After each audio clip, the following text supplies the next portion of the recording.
Hi friends, welcome back to my channel. So ఈరోజు మన క్లాస్లో భాగంగా లాస్ట్ క్లాస్లో నేను మీకు చెప్పాను తొలి మానవ చరిత్ర గురించి. అందులో హోమనాయిడ్స్ ఇంట్రడక్షన్ పార్ట్ అయితే మనం నేర్చుకున్నామండి. ఇంకెవరైనా ఆ 2 వీడియోస్ కనుక చూడకపోతే వన్స్ ఒకసారి చూడండి.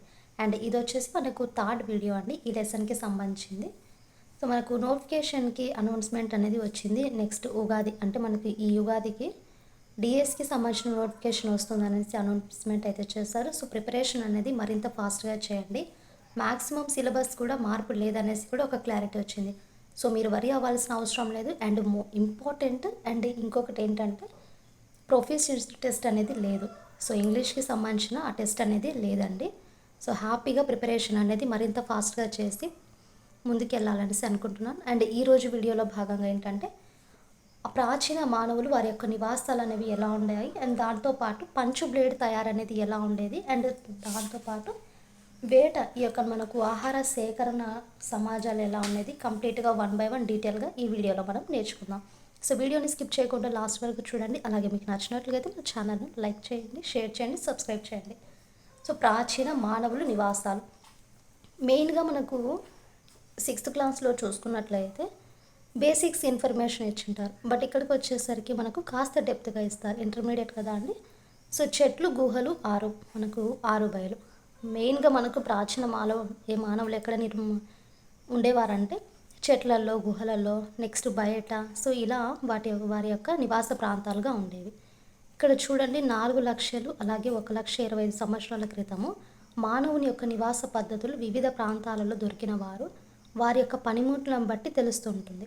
సో వారు మనకి ఎప్పుడు ఏ సంవత్సరం క్రితం ఉన్నారు అనేది వారి యొక్క నివాస పద్ధతులు వాళ్ళ యొక్క నివసించే ప్రాంతాలలో వాడిన పనిముట్లు ఉంటాయి కదా. సో వాటి ద్వారా మనకు తెలుస్తుంది.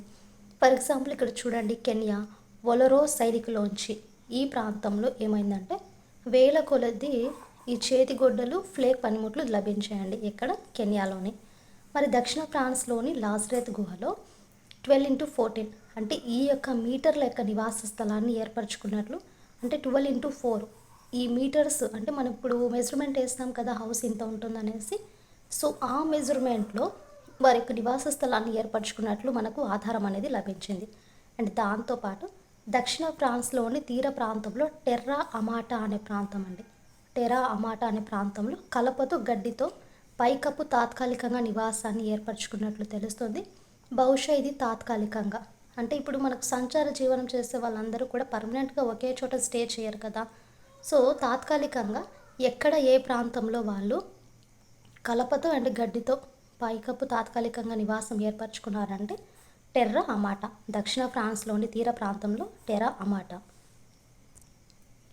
నెక్స్ట్ పనిముట్ల తయారీ. ఇక్కడ పనిముట్ల తయారీలో చూసుకుంటే మనం గుర్తించవలసిన విషయం ఏంటంటే ఈ పనిముట్లు తయారీ కేవలము ఈ మనుషులే కాక జంతువులు కూడా తమ ఆహార సేకరణ వినియోగం కొరకు చిన్న పనిముట్లు తయారు చేసుకున్నాయండి. చూడండి మనుషులే కాకుండా జంతువులు కూడా ఈ ఆహారం అనేది సేకరణ కొరకు అండ్ నెక్స్ట్ వినియోగం కొరకు చిన్న పనిముట్లను తయారు చేసుకున్నాయి. కొన్ని చింపాంజీలు తమ పనిముట్లు తయారీని తామే చేసుకునేవి. వినడానికి ఆశ్చర్యంగా ఉన్నా కూడా ఇది మనకు నిజం.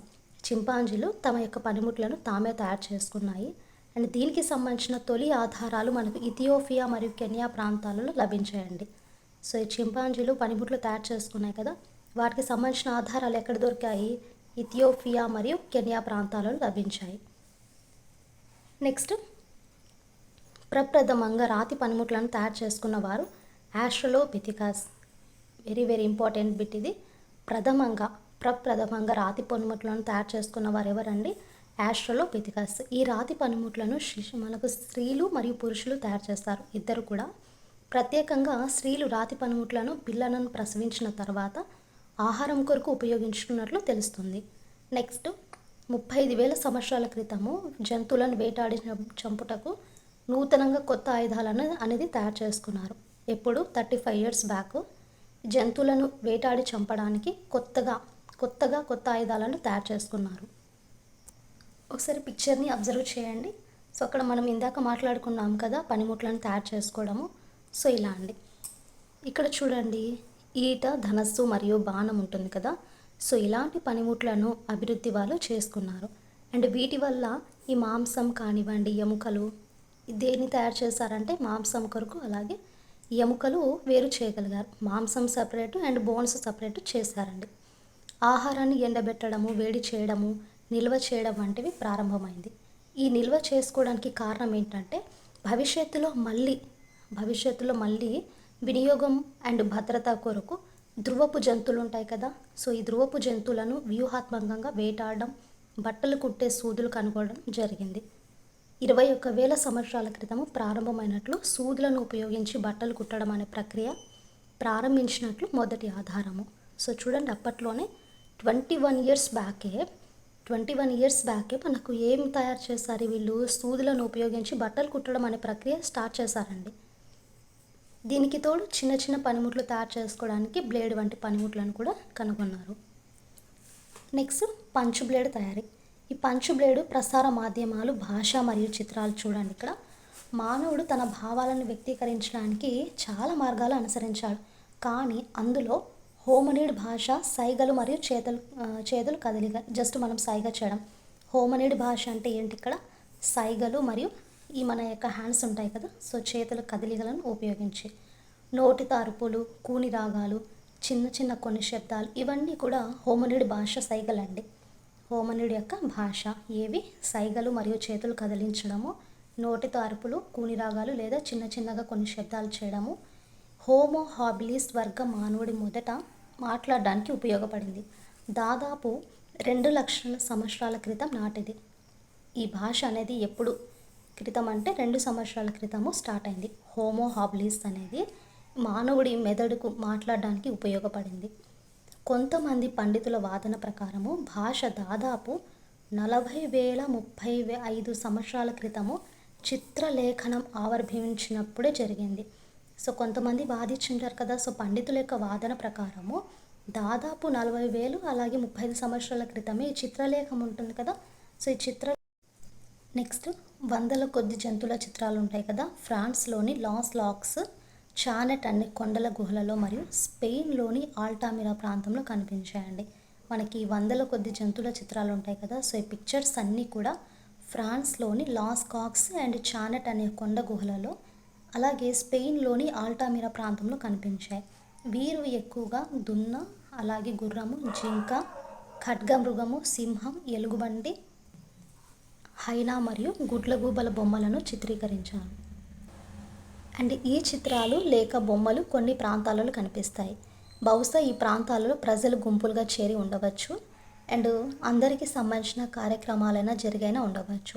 ఈ విధంగా సమావేశమైనప్పుడు జంతువులకు ఏవైతే సంబంధించి బొమ్మలు ఉంటాయో సో వాటిని వేయడానికి మత మరియు మ్యాజిక్ పరమైన అంశాలు కారణాలై ఉండవచ్చు. ఇది మనకి నెక్స్ట్ వేట వారి యొక్క ఆహార సేకరణ సమాజాలు ఎలా ఉన్నాయో అనేసి చూద్దామండి. ఇన్ కేస్ వీడియో కొంచెం గన ఉంటే స్టోరేజ్ ప్రాబ్లం ఉందనేసి గమనించండి. నెక్స్ట్ మానవాకృతి శాస్త్రవేత్తలు ప్రస్తుతం కొనసాగుతున్న ఇటువంటి సమాజాలను పరిశీలించినప్పుడు వీరిని బట్టి మనము చరిత్రలో ప్రాచీన వేట ఆహారం అనేది ఎలా గ్యాదర్ చేసుకుంటున్నారు అండ్ వారి యొక్క సమాజంలోని అర్థం చేసుకోవచ్చు అని భావిస్తున్నారు. అయితే దీనిపై ఒకే అభిప్రాయం అనేది లేదండి, భిన్న అభిప్రాయాలు ఉన్నాయి. ఈ వర్గ శాస్త్రవేత్తలు ప్రస్తుత కాలంలో సమాజ వివరాలను ప్రత్యక్షంగా సేకరించి ఈ దొరికిన ఆధారాలు ఉంటాయి కదా, ఈ దొరికిన ఆధారాలను బట్టి ఇదే విధంగా ఆనాటి సమాజాలు కూడా జీవించి ఉంటాయి అని అభిప్రాయపడుతున్నారు. ఫర్ ఎగ్జాంపుల్ ఇక్కడ చూడండి, 2 సంవత్సరాల క్రితం నాటిదన్నమాట ఇది. హోమనిడ్ ప్రాంతాలైన తుర్కన సరస్సు బహుశా ఎండిపోయి ఉంటుంది. ఎందుకంటే హడ్జు మరియు కుంగ్సన్ ప్రాంతాలలో ఇప్పటికీ కూడా పరిస్థితులు అలాగే ఉన్నాయి. హోమనిడ్ ప్రాంతమైన తుర్కన సరస్సు ఎండిపోయి ఉంటుంది. హడ్జు మరియు కుంగ్సన్ ప్రాంతాలలో కూడా ఇప్పటికీ మనకు అలాగే ఉన్నాయి. ఈ వర్గం వారు ఎట్టి పరిస్థితుల్లోనూ ప్రస్తుత జాతుల సమాచారాన్ని బట్టి ఆనాటి సమాజ జాతులను అంచనా వేయకూడదండి. కారణం ఏంటంటే ఈనాడు ఈ జాతుల వారు కేవలము వేట ఆహారాల సేకరణే కాక అటవీ ప్రాంత ఉత్పత్తులు ఉంటాయి కదా, సో వాటిని అమ్ముకోవడం కూడా చేస్తున్నారు. పైగా వారు ఎక్కడైతే నివసించిన కాలం ఉంటుందో సో వారి యొక్క పరిస్థితులను పూర్తిగా ప్రస్తుత కాలంలో సాధారణంగా పురుషుడు వేటాడితే స్త్రీ ఆహారాన్ని సేకరిస్తుంది. కానీ ఆనాడు ఏమైంది, స్త్రీలు పురుషుల వేట ఆహార సేకరణలో సమానంగా పాల్గొనేవారు. పనిముట్లు కలిసి తయారు చేస్తారు. సమాజాన్ని ఆహారాన్ని అందించడంలో స్త్రీ యొక్క పాత్ర కూడా మరువలేనిది. అంటే ఈక్వల్గా వాళ్ళు కూడా వేట అనేది చేస్తారు. అయితే ఏ విషయాన్నైనా ఇది ప్రాచీన అలవాటు అని పేర్కొనడం కష్టమైంది. లాస్ట్ ఇంకా కన్క్లూజన్ చూసేయండి. అండ్ ఇప్పుడు మనం ఈ అధ్యాయంలో శాస్త్రీయ పద్ధతిలో దొరికిన కొన్ని ఆధారాలు ఉంటాయి కదా. సో శాస్త్రవేత్తలు పరిశీలించి విశ్లేషించి అన్వయించిన తర్వాత వారి అభిప్రాయాలను తెలుసుకోవడం అనేది జరిగింది. మానవ ఆవిర్భావము 5.6 మిలియన్స్ ఇయర్స్ బ్యాకే 5.6 మిలియన్ సంవత్సరాల అంటే జరిగిన మానవుల యొక్క పోలికలతో ఉన్న వ్యక్తిని 1,60,000 సంవత్సరాల క్రిందటే గుర్తించినట్టు తెలుస్తుంది. ఇది అండర్లైన్ ఏదైతే చేస్తుంటానో గుర్తుంచుకోండి. అండ్ ఈ మానవ ఆవిర్భావము మెమల్స్లోని ఒక వర్గమైన ప్రైమేట్స్కు చెందగా ఆ ప్రైమేట్స్లో హోమోనిడ్స్ ఈ హోమోనిడ్స్లో మనకు ఆస్ట్రలోపిథెకస్ హోమో, మరి హోమోలో వచ్చేసి homo habilis, homo erectus, homo సెపియన్లుగా వర్గీకరించారు. ఇది స్టార్టింగ్లో మనం చూస్తాము. అండ్ వీరి యొక్క శరీర మెదడు ఆకృతులను బట్టి మానవాకృతి శాస్త్రవేత్తల గురించి వారి జీవిత విధానాన్ని హేతుబద్ధంగా వ్యాఖ్యానించడం అయితే జరిగింది. అంటే మెయిన్గా ఆఫ్రికా, ఆసియా, ఐరోపా ప్రాంతాలకు విస్తరించినట్లు మనకు ఆధారాలనేవి తెలిపి వారి యొక్క జీవన విధానం చూసుకుంటే ఆహారము, దుస్తులు, నివాసం విషయంలో క్రమంగా పెరుగుదల, ఆలోచన శక్తిలో మార్పు కూడా మనం గమనించామండి. అయితే ఆనాటి స్త్రీలు పురుషుల కంటే ఎక్కువగా విషయాల పట్ల గమనము, ఎక్కువగా కష్టపడ్డము, మెయిన్గా ఏంటంటే ఈ ఆహారం ఉంటుంది కదా, సో ఆహారాన్ని సమాజానికి అందించడంలో వీరి పాత్ర అనేది మరవలేనిది. ఎల్హెచ్ మోర్గన్ ఎన్సియట్ సొసైటీలో పేర్కొన్నట్లు ఆనాటి కాలంలోని పురుషుల కంటే స్త్రీలు ఎక్కువగా అభివృద్ధికి తోడ్పడినారనేసి చెప్పారండి. ఆదిమ మానవుడు తనతో పాటు తన పరిసర ప్రాంతాలను, జంతువులను అర్థం చేసుకొని సంచారం చేస్తూ చివరికి స్థిర నివాసం ఏర్పరచుకున్నాడు. ఆనాటితో మన యొక్క మానవుడు నాగరికతకు శ్రీకారం చుట్టినాడనేసి చెప్పవచ్చు. ఇది మనకు తొలి కాలపు మానవ చరిత్ర గురించి మెయిన్గా పాయింట్స్ అండి. సో వీడియోని లాస్ట్ వరకు చూసారని అనుకుంటున్నాను. వీడియో కన్నా నచ్చితే మాత్రం లైక్ చేయండి, అలాగే మీకు ఫ్రెండ్స్కి ఫార్వర్డ్ చేసి సబ్స్క్రైబ్ చేయండి. నెక్స్ట్ వీడియోలో సెకండ్ యూనిట్ బట్టి మనకు ప్రపంచ ప్రాచీన నాగరికత మెసొపొటేమియా వ్రాత విధానం, నగర జీవనం గురించి డిస్కస్ చేద్దాం. ఐ హోప్ మీకు వీడియోకి నచ్చితే please to like and share, subscribe to my channel.